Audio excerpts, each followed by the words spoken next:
Selamat pagi Bapak Ibu yang dikasihi oleh Tuhan. Kita bersyukur saat pagi hari ini kita boleh kembali dibekali oleh renungan firman Allah. Judul renungan firman Allah pada pagi hari ini adalah tetap tinggal di dalam hadirat Tuhan. Dalam Mazmur 84 ayat yang ke-11a, di situ dikatakan, lebih baik 1 hari di pelataranmu daripada 1000 hari di tempat lain. Ini adalah Mazmur yang dituliskan oleh Daud. Dan kita tahu Daud adalah seorang yang begitu setia mengembalakan kambing dombanya. Dia juga suka memuji Tuhan. Dia suka memainkan kecapi. Tapi tahukah Bapak Ibu, di saat dia memuji Tuhan, di saat dia memainkan alat musik, sebenarnya di situ Daud sedang menjalin hubungan dengan Tuhan. Berbicara mengenai hadirat Tuhan, seringkali kita berpikir itu hanyalah suasana ibadah. Hadirat Tuhan adalah suasana di gereja, tetapi sebenarnya tidak. Memang betul, Tuhan berkata 2-3 orang berkumpul dalam namaku, di situ Tuhan hadir. Tetapi sebenarnya hadirat Tuhan juga adalah mengenai hubungan pribadi kita dengan Tuhan. Hadirat Tuhan berbicara bagaimana persekutuan kita dengan Dia. Mengambil dari kisah Daud, kita mau belajar mengapa dia yang adalah seorang raja dengan begitu kekayaan yang ada, tinggal dalam istana yang mewah, tetapi dia Daud suka bersekutu dengan Tuhan. Yang pertama Bapak Ibu, kita mau belajar di dalam hadirat Tuhan tidak ada lagi ketakutan. Kalau kita mau baca di dalam 1 Samuel 17 ayat yang ke-45 sampai yang ke-46 berkata, tetapi Daud berkata kepada orang Filistin itu, engkau mendatangi aku dengan pedang dan tombak dan lembing, tetapi aku mendatangi engkau dengan nama Tuhan semesta alam, Allah segala barisan Israel yang kau tantang itu. Hari ini juga Tuhan akan menyerahkan engkau ke dalam tanganku, dan aku akan mengalahkan engkau dan memenggal kepalamu dari tubuhmu. Hari ini juga aku akan memberikan mayatmu dan mayat tentara orang Filistin kepada burung-burung di udara dan kepada binatang-binatang liar, supaya seluruh bumi tahu bahwa Israel mempunyai Allah. Sungguh luar biasa Bapak Ibu, perkataan Daud ini boleh keluar dari seorang yang mempunyai persekutuan dengan Tuhan. Ketika kita memiliki persekutuan dengan Tuhan, menjaga hidup kita ada tetap dalam hadirat Tuhan, maka tidak ada lagi rasa takut. Ketika bangsa Israel ini ditantang oleh Goliat, tidak ada satupun yang berani menanggapi tantangan Goliat. Tetapi Daud, ketika dia mendengar tantangan Goliat, satu perkataan iman yang keluar dari Daud. Karena apa? Karena Daud mengalami hadirat Tuhan dalam kehidupannya. Dia boleh mengalahkan singa-singa ketika mengembalakan domba. Dan dia boleh alami pertolongan Tuhan. Hadirat Tuhan membuat Daud tidak lagi ketakutan menghadapi Goliat. Oleh sebab itu Bapak Ibu yang dikasihi Tuhan, adakah saat ini kita sedang mengalami ketakutan? Mungkin ketakutan untuk menatap masa depan, ketakutan dengan kesehatan kita, ketakutan dengan usaha ekonomi yang ada. Biarlah kita mau bersekutu dengan Tuhan, karena di dalam hadirat Tuhan, Tuhan yang sanggup memberikan kita kekuatan, sehingga kita tidak lagi merasa takut. Dan yang kedua Bapak Ibu, ketika kita mau menjaga hidup kita ada dalam hadirat Tuhan akan meluputkan kita dari bahaya. Kita tahu ketika Daud telah mengalahkan Goliat, Israel begitu mengeluh-ngeluhkan Daud. Mereka berkata, Saul mengalahkan beribu-ribu musuh, namun Daud mengalahkan berlaksa-laksa.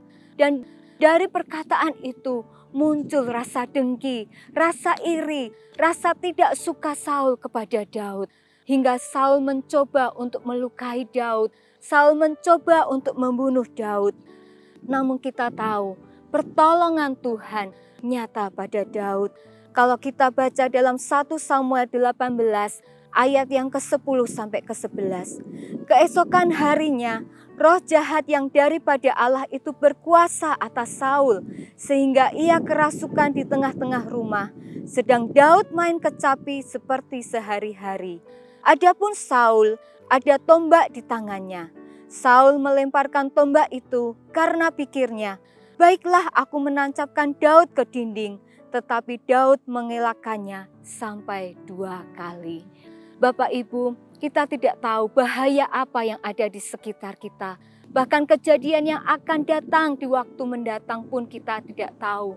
Tetapi ketika kita ada di dalam hadirat Tuhan, Tuhan sanggup mengelakkan kita dari bahaya.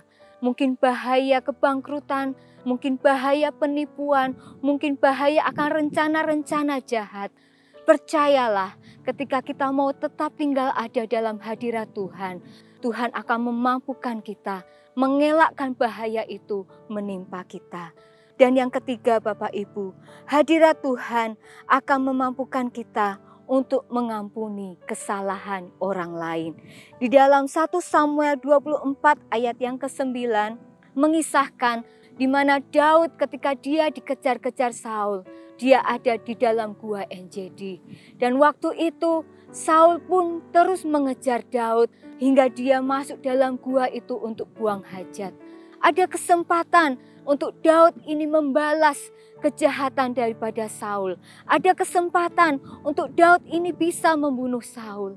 Tetapi karena roh Tuhan ada pada Daud, memberikan kepada Daud ini pengendalian diri. Sehingga Daud hanya memotong ujung jubah daripada Saul. Dan kalau kita baca dalam 1 Samuel 24 ayat yang ke-9, kemudian bangunlah Daud.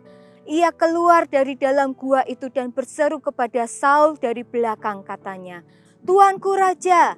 Saul menoleh ke belakang, lalu Daud berlutut dengan mukanya ke tanah dan sujud menyembah. Hadirat Tuhan memampukan Daud untuk mengampuni Saul. Demikian juga dengan kita. Adakah saat ini hati kita sedang tersakiti? Adakah saat ini mungkin hati kita sedang luka? Ada akar pahit yang sulit dilepaskan. Percayalah bahwa itu dalam hadirat Tuhan. Dan Tuhan yang akan memampukan kita untuk melepaskan pengampunan. Puji nama Tuhan Bapak Ibu yang dikasihi Tuhan. Biarlah lewat renungan firman Allah pagi hari ini, kita mau jaga hidup kita tetap ada dalam hadirat Tuhan. Seperti Daud berkata, lebih baik 1 hari dalam pelataran Tuhan daripada 1000 hari di tempat yang lain. Mari sama-sama kita berdoa. Allah Bapa kami yang ada di dalam kerajaan surga, kami memiliki kerinduan Tuhan untuk kami boleh terus bersekutu dengan Engkau, untuk kami boleh terus ada di dalam hadirat Tuhan, karena disitulah letak kekuatan kami Tuhan, disitulah letak pengharapan kami, pertolongan kami hanya di dalam Engkau. Bahwa kami sebagai anak-anak-Mu Tuhan untuk terus senantiasa rindu bersekutu di dalam Engkau. Terima kasih Bapa, kami mau jalani hari ini bersama dengan Engkau. Tuhan ada bersama dengan kami, pimpin tiap langkah kami Tuhan. Dimanapun kami berada, Tuhan akan pimpin langkah kami, jadikan berhasil apa yang dikerjakan oleh anak-anak-Mu. Terima kasih Tuhan, terima kasih. Dan kami tetap berdoa bagi bangsa dan negara kami ini. Turunlah Tuhan damai sejahtera-Mu atas bangsa kami ini. Keselamatan-Mu atas bangsa kami ini ya Bapa. Dan Tuhan akan terus tolong para pemimpin kami. Beri hikmat yang daripada Tuhan di dalam memajukan bangsa kami ini ya Bapa. Juga buat gereja Tuhan yang ada, Bapak Ibu Gembala yang ada, Tuhan akan senantiasa tambahkan hikmat pengurapan-Mu ya Bapa. Kasih untuk terus menggembalakan domba-domba yang Tuhan percayakan. Bahkan setiap kehidupan anak-anak-Mu Tuhan yang memberkati. Tuhan akan berkati setiap masa depan kami semuanya ya Bapa. Terima kasih Tuhan, terima kasih. Terpujilah nama-Mu Tuhan. Kami naikkan doa kami ini hanya di dalam nama Tuhan Yesus Kristus. Haleluya. Amin.